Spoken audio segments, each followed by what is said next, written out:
खबरों का रुख करेंगे, उससे पहले नजर डालते हैं इस वक्त के हेडलाइंस पर।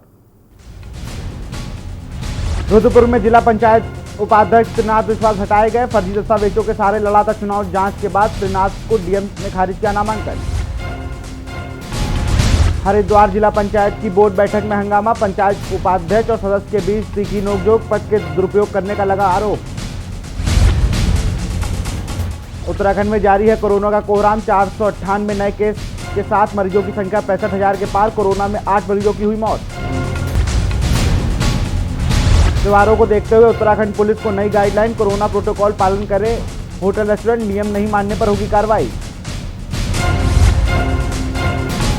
रुद्रप्रयाग में 11वीं की छात्र ने 25 साल बाद किया घारघट को पुनर्जीवित। कम पानी भी हो रही है पिसाई। विलुप्त कागार पर है पहाड़ के गरगार। रुड़की में दूध मुही बच्ची के सिर से उठा मां का साया। निकाह के 3 साल बाद संदिग्ध हालत में महिला की मौत। शरीर में मिले चोट के निशान। आप देख रहे हैं के न्यूज, खबरों का सारथी। और बुलेटिन की शुरुआत करते हैं इस वक्त की बड़ी खबर से। नए कृषि कानून का विरोध प्रदर्शन किया जा रहा है और उसका विरोध जारी है। खबर आपको देहरादून से बता रहे हैं। 10 नवंबर को कांग्रेस करेगी विरोध प्रदर्शन। विधानसभा डोईवाला में निकाली जाएगी ट्रैक्टर रैली। कांग्रेस प्रदेश अध्यक्ष प्रीतम सिंह के नेतृत्व में होगा हल्ला बोल। केंद्र सरकार से कृषि कानून वापस लेने की जाएगी मांग। खबर आपको देहरादून से बता रहे हैं, जहां नए कृषि कानून का विरोध चल रहा है। 10 नवंबर को कांग्रेस करेगी विरोध में प्रदर्शन। विधानसभा डोईवाला में निकाली जाएगी ट्रैक्टर रैली। कांग्रेस प्रदेश अध्यक्ष प्रीतम सिंह के नेतृत्व में होगा हल्ला बोल। नए कृषि कानून का विरोध जारी। 10 नवंबर को कांग्रेस करेगी विरोध प्रदर्शन। डोईवाला विधानसभा में निकालेगी ट्रैक्टर रैली। कांग्रेस प्रदेश अध्यक्ष प्रीतम सिंह करेंगे नेतृत्व।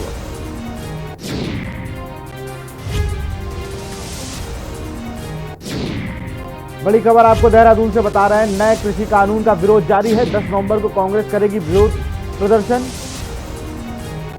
विधानसभा डोईवाला में निकाली जाएगी ट्रैक्टर रैली।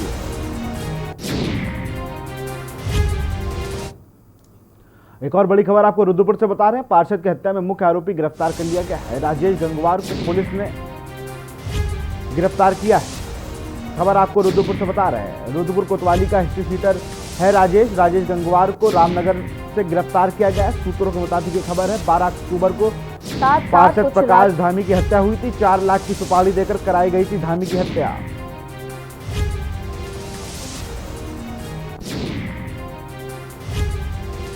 बारह अक्टूबर को एक शूटर की अलीगढ़ से पहले ही हो चुकी है गिरफ्तारी। रुद्रपुर से बड़ी खबर बता रहे हैं। पार्षद कांड में हत्याकांड में मुख्य आरोपी को गिरफ्तार कर लिया गया है।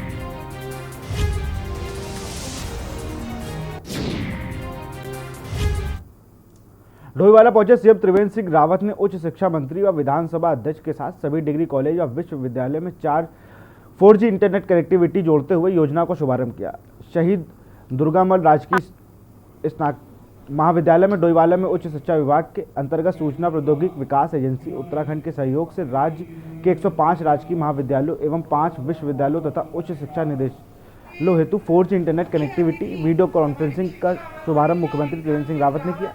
महाविद्यालय कार्यक्रम का शुभारंभ करते हुए मुख्यमंत्री त्रिवेंद्र सिंह रावत ने बताया कि 4G कनेक्टिविटी से प्रदेश के उच्च शिक्षा के सभी छात्राओं को शैक्षिक सामग्री आसानी से प्राप्त हो सकेगी एवं छात्र विभिन्न वेबसाइट प्लेटफॉर्म से अपने अध्ययन सामग्री को निःशुल्क प्राप्त कर पाएंगे।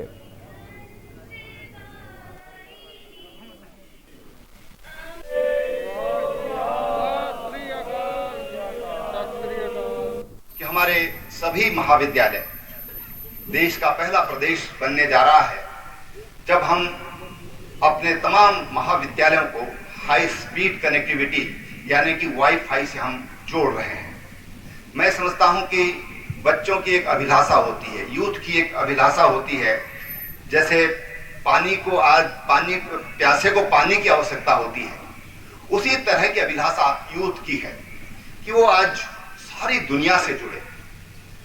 देश का पहला ऐसा राज्य है जो अपने सभी राजकीय महाविद्यालयों को, सभी राजकीय विश्वविद्यालयों को और लगभग 2 लाख से ज़्यादा छात्र छात्राएं हमारे सरकारी विश्वविद्यालय और कॉलेज में पढ़ रहे हैं। उनको 4G कनेक्टिविटी भी दे रही है। वहाँ पे वीडियो कॉन्फ्रेंसिंग की व्यवस्था कर रहे हैं हम लोग सभी प्राचार्य दे दिए कॉलेज में। लगभग 93% हम लोगों ने प्रोफेसरों की नियुक्तियाँ कर दी हैं। बहुत लाभ मिलेगा। बहुत से बच्चों के पास नेट नहीं होता है, तो वो सोचते हैं कि कॉलेज से करके अपना जो पढ़ाई वगैरह का है वो कॉलेज में करेंगे अपना। बहुत लाभ है इससे। बहुत इस बार फर्स्ट टाइम हमारे कॉलेज में ऐसा हो रहा है, ये कनेक्टिविटी मिल रही है हमें इंटरनेट वाईफाई की। इससे बहुत लाभ है। इससे बहुत से बच्चों के पास पढ़ने के लिए इंटरनेट नहीं होता है, वो चाहेंगे तो कॉलेज में आकर नेट से लेकर अपनी। राजधानी देहरादून में कांग्रेस प्रदेश अध्यक्ष प्रीतम सिंह ने प्रेस वार्ता कर प्रधानमंत्री पर निशाना साधा है। आपको बता दें कि 8 नवंबर 2016 को प्रधानमंत्री द्वारा नोटबंदी की गई थी, जिसको लेकर प्रीतम सिंह ने नोटबंदी की चौथी वर्षगांठ पर प्रधानमंत्री पर कई सवाल खड़े किए हैं। पत्रकार वार्ता के दौरान प्रीतम सिंह का कहना है कि 8 नवंबर के आज के दिन प्रधानमंत्री द्वारा नोटबंदी की गई थी, जिसको लेकर प्रधानमंत्री ने देश की जनता से कई बड़े वादे किए थे, जो कि पूरी तरह से गलत साबित हुए। प्रीतम का कहना है कि प्रधानमंत्री ने वादा किया था कि नोटबंदी से काला धन पूरी तरह खत्म हो जाएगा, जो कि गलत साबित हुआ।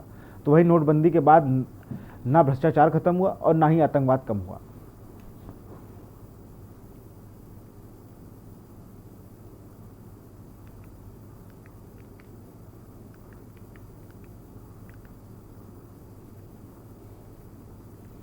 आज ही के दिन 2016 में देश के प्रधानमंत्री जी ने देश के अंदर नोटबंदी लागू करने का काम किया।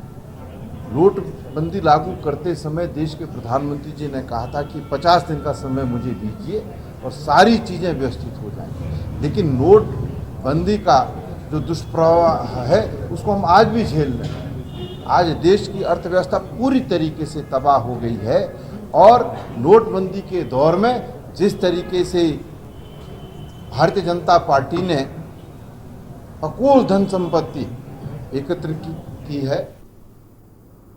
खबर नैनीताल से। त्योहार के दौरान कोरोना संक्रमण के मामले में बढ़ने की आशंका जताई जा रही है।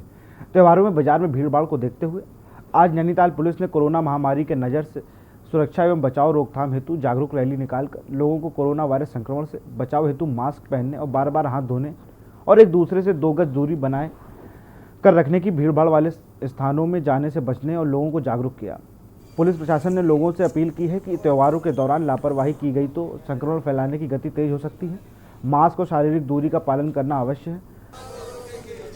बाजार में भीड़ लगातार बढ़ रही है, ऐसे में बहुत आवश्यक हो तभी खरीदारी करने लोग बाजार जाएं।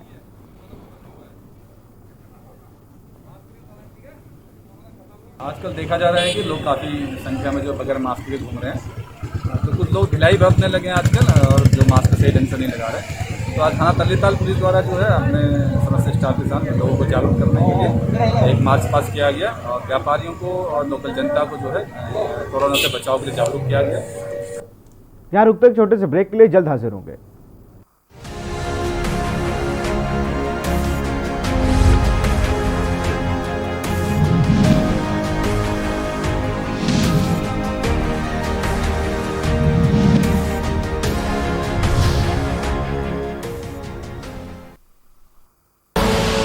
आप देख रहे हैं के न्यूज, खबरों का सारथी।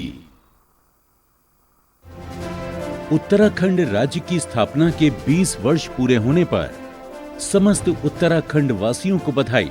मुख्यमंत्री श्री त्रिवेंद्र सिंह रावत जी के कुशल नेतृत्व में आंदोलनकारियों के सपनों का उत्तराखंड अब साकार रूप ले रहा है। गैरसैंण को ग्रीष्मकालीन राजधानी का दर्जा, अटल आयुष्मान योजना में सभी परिवारों को 5 लाख रुपए की निशुल्क चिकित्सा सुविधा देने वाला उत्तराखंड पहला राज्य। राज्य में जल जीवन मिशन के तहत मात्र 1 रुपए में पानी का कनेक्शन। सौभाग्य योजना से 2.5 लाख से अधिक घरों में बिजली पहुंची। किसानों को 3 लाख और महिला स्वयं सहायता समूहों को 5 लाख रुपए तक का ऋण बिना ब्याज के उपलब्ध। महिला उद्यमिता को प्रोत्साहन देने के लिए अनेक योजनाएं। मजबूत नेतृत्व के हाथों में जबाई कमान, दूरदर्शी नीतियां बनी विकास का आधार। बातें कम, काम ज्यादा।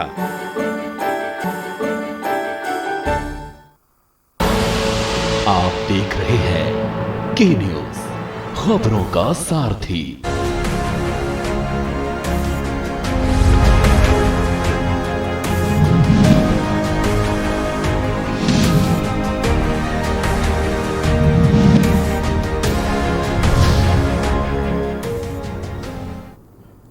ब्रेक के बाद आपका स्वागत है। बढ़ते हैं खबरों की ओर। केंद्र सरकार की तरफ से बनाए गए 3 कृषि कानून के खिलाफ कांग्रेस एक बार फिर से हल्ला बोल करने जा रही है। आगामी 10 नवंबर को मुख्यमंत्री त्रिवेंद्र सिंह रावत की विधानसभा डोईवाला में ट्रैक्टर रैली का माध्यम से कांग्रेस कार्यकर्ता प्रदर्शन करेंगे। कांग्रेस उपाध्यक्ष सूर्यकांत धस्माना ने कांग्रेस मुख्यालय में पत्रकारों से बातचीत में कहा कि केंद्र सरकार की ओर से बनाए गए 3 कृषि कानूनों के खिलाफ कांग्रेस का आंदोलन जारी रहेगा। पार्टी की मांग है कि केंद्र इन किसान विरोधी कानूनों को वापस ले। इस दौरान धस्माना ने आरोप लगाया कि मोदी और त्रिवेंद्र सरकार ने किसानों को धोखा देने का काम किया। उन्होंने कहा कि 2017 विधानसभा चुनाव में प्रधानमंत्री नरेंद्र मोदी ने उत्तराखंड के किसानों को आश्वस्त किया था कि अगर राज्य में डबल इंजन की सरकार बनेगी तो किसानों को कर्ज माफ कर दिया जाएगा। आज पौने 4 साल उत्तराखंड के किसान पीएम के उस वादे का पूरा होने का इंतजार कर रहे हैं।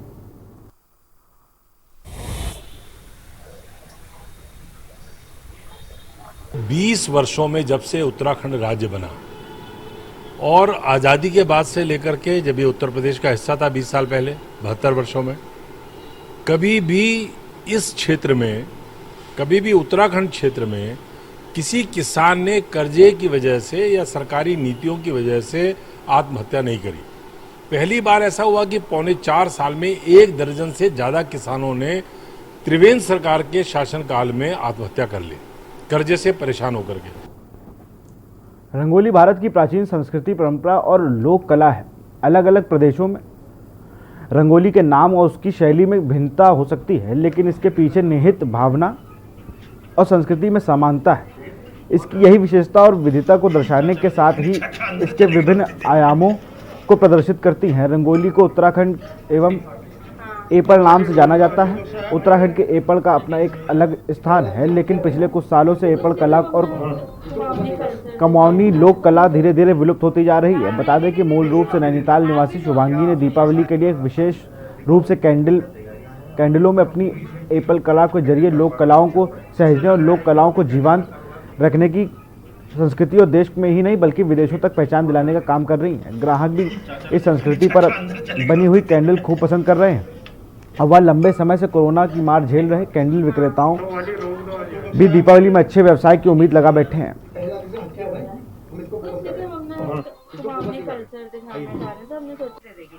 कुछ महीनों से तो कारोबार बिल्कुल ही खराब चल रहा था। अब ये दिवाली को उसमें लग रहा है कि 10 से 20% काम हमारा चलेगा।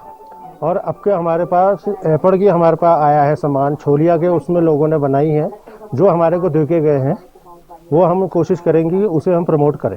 ये बहुत पसंद आई है क्योंकि ये यहाँ का लोकल आर्ट है और ये बहुत अच्छा मतलब कहना चाहिए कि एफर्ट है to promote this culture and beautiful candles are very nice.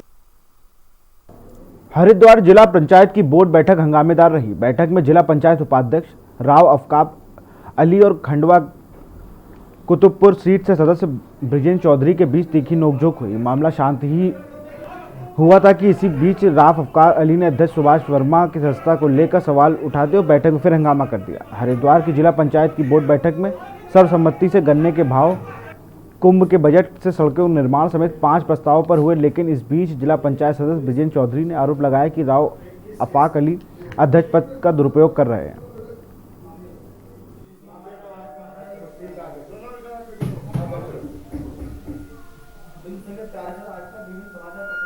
अब जो आदमी वो नहीं है वो अपने को बताता है तो वो तो एक अपराध है, वो ठीक नहीं है। उनको इतनी समझ होनी चाहिए। वो ज़िले में एक अच्छे नेताओं में उनका नाम आता है कि जो वो नहीं है वो जाकर अधिकारी के सामने पेश हो रहे हैं, वो कह रहे हैं कि मैं जिला पंचायत अध्यक्ष हूँ, तो ये ठीक नहीं है। जिस तरह की भाषा का इस्तेमाल किया गया वो दुखदाई है, लेकिन चर्चा हुई और मीटिंग बहुत ही सफल रही और राव साहब गुस्से में थे, उधर विजेंद्र जी गुस्से में थे, तो कुछ चीज़ें हो जाती है और उसको सबको कंट्रोल किया गया। माननीय अध्यक्ष जी द्वारा, हमारे द्वारा उसको कंट्रोल किया गया और ये मीटिंग सफल रही। रुद्रप्रयाग जनपद में इन दिनों जिलाधिकारी से लेकर उप जिलाधिकारी, तहसीलदार जैसे अहम पदों को रिक्त चल रहा है। रुद्रप्रयाग के निवर्तमान जिलाधिकारी वंदना सिंह को शासन में सम्मत कर दिया गया है, लेकिन उनकी जगह अभी तक कोई जिलाधिकारी नहीं भेजा गया है। ऐसे में जहां प्रशासनिक कार्य रुक रहे हैं, वहीं जिले का विकास भी प्रभावित हो रहा है। 4 दिन में नए जिलाधिकारी को न भेजा जाने से जनता व जनप्रतिनिधियों में भी आक्रोश है। आपको बता दें कि रुद्रप्रयाग की जिलाधिकारी वंदना सिंह को विगत 3 दिन पहले रुद्रप्रयाग जिलाधिकारी पद से हटाकर शासन में भेज दिया गया था, लेकिन 4 दिन का समय होने के बाद भी रुद्रप्रयाग में अभी तक नए जिलाधिकारी की नियुक्ति नहीं हो पाई। जिलाधिकारी के न होने पर प्रशासनिक कार्य रुके पड़े हैं।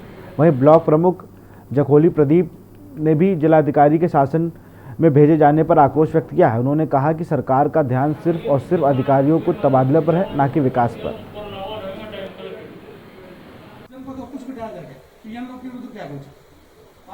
तो रवैया ऐसा बना हुआ है इस जनपद में कि जो भी अधिकारी आ रहे हैं उन्हें 3 महीने भी नहीं रहने दे रहे, उनका ट्रांसफ़र किया जा रहा है।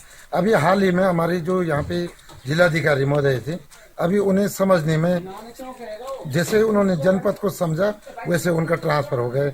मैं देख रहा हूँ कि यहाँ बीच में 5 महीने से शेड्यूल भी नहीं थे, हमारे तहसीलदार कोई यहाँ पे तहसीलदार भी नहीं है, जितने भी अधिकारियों का टोटका इस जिले में है। यहाँ रुकते एक छोटे से ब्रेक के लिए, जल्द हाजिर होंगे।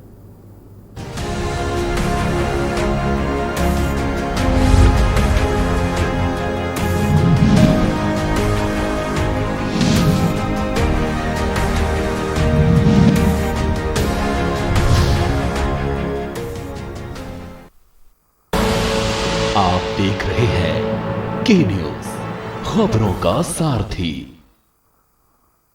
केंद्र के सहयोग और राज्य सरकार की मजबूत इच्छा शक्ति के कारण उत्तराखंड में आज विकास का इंजन रफ्तार पकड़ रहा है। ऋषिकेश कर्णप्रयाग रेल लाइन हो या 4 धाम सड़क परियोजना, सभी इस डबल इंजन की रफ्तार से आगे बढ़ रही हैं। केदारनाथ धाम में पुनः निर्माण कार्य और भारतमाला परियोजना के तहत राष्ट्रीय राजमार्गों का निर्माण भी युद्ध स्तर पर चल रहा है। आज उत्तराखंड उड़ान योजना में हेली सर्विस शुरू करने वाला सबसे पहला राज्य बन गया है। मां गंगा की स्वच्छता और निर्मलता को प्रतिबद्ध सरकार ने नमामि गंगे योजना का बजट 4 गुना बढ़ाया है। डिजिटल इंडिया के लक्ष्य को पूरा करने के लिए भारत नेट फेज 2 परियोजना के तहत 5,991 ग्राम पंचायतों को इंटरनेट से जोड़ा जा रहा है। यही नहीं, देश के प्रथम drone application centre, CIPET, coast guard भर्ती सेंटर, नेशनल लॉ यूनिवर्सिटी जैसे कई महत्वपूर्ण संस्थानों की स्थापना से प्रदेश के विकास को नई गति मिल रही है। डबल इंजन की सरकार ने दिया है उत्तराखंड के विकास को बल। समृद्ध हुआ है आज, समृद्ध होगा कल। और खुशबू में झूम के भाई लेके आए गोल्डी मसाले। गोल्डी मसाले, खुशबू और स्वाद ऐसा तो रिश्तों में गुस्सा कैसा। आप देख रहे हैं के न्यूज, खबरों का सारथी।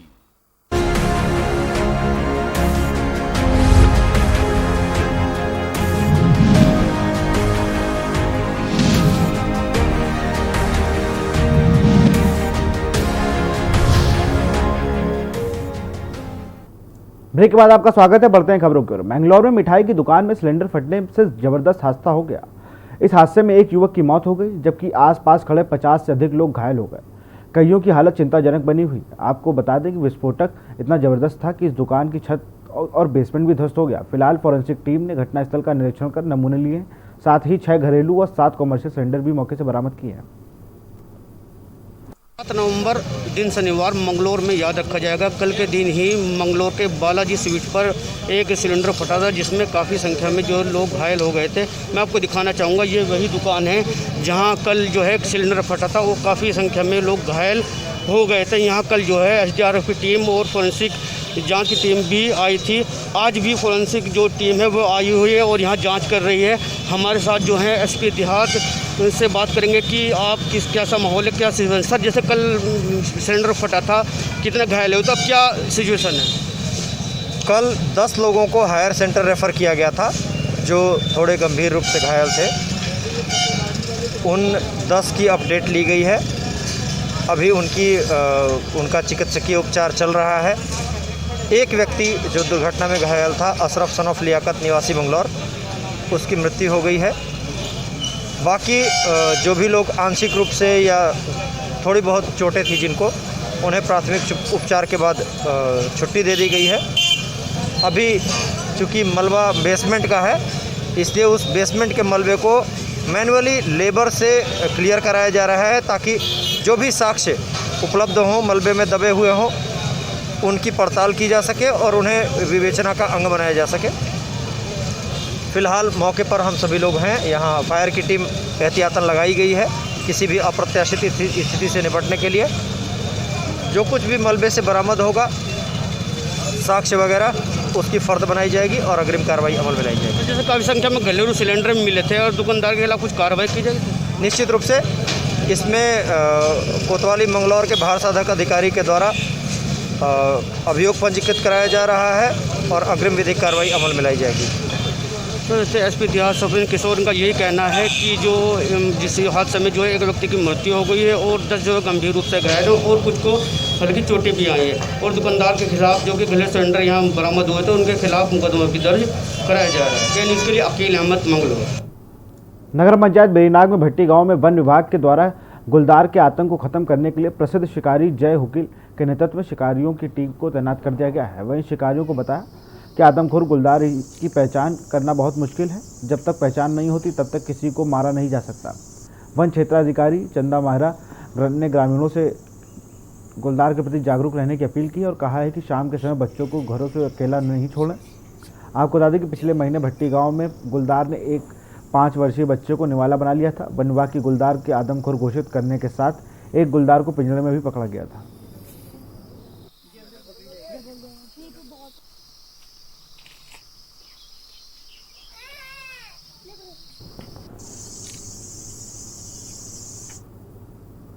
उत्तराखंड हाईकोर्ट ने Doon institute of medical science द्वारा बढ़ी हुई फीस जमा करने पर मुख्य परीक्षा में छात्रों के बैठने से रोक लगाए जाने के खिलाफ दायर याचिका पर सुनवाई करते हुए कोर्ट ने विद्यार्थियों के भविष्य को देखते हुए उन्हीं बची हुई मुख्य परीक्षा में बैठने का आदेश जारी किया।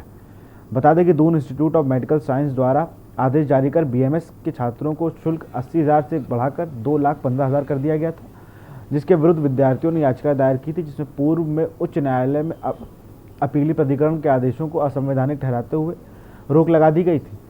परंतु महाविद्यालय ने इन आदेशों को ताक पर रखते हुए विद्यार्थियों से बढ़ा हुआ शुल्क वसूल रहा है एवं जिन छात्राओं ने इसका विरोध किया उनको पूरक एवं मुख्य परीक्षा से रोक दिया गया है।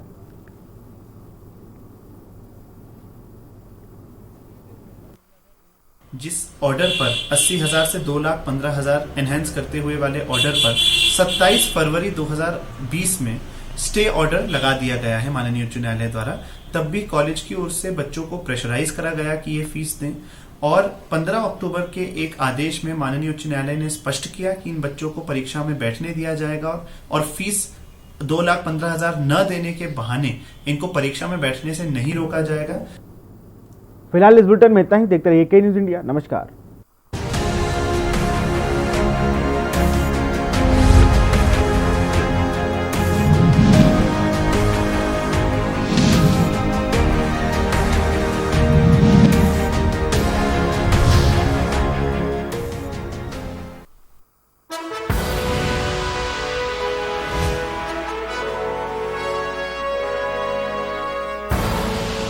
आप देख रहे हैं के न्यूज़, खबरों का सारथी।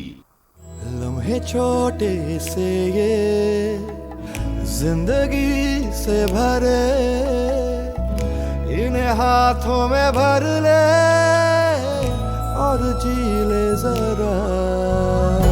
मुसाफिरा तू है चला, मुसाफिरा छोटे छोटे लम्हों का अनोखा सफर, कमला पसंद, अनोखा स्वाद। फिट रहना है तो फिटनेस हेल्थ ऑयल ले आओ। You are correct. करेक्ट होता है बाबूजी। सही बोले हैं।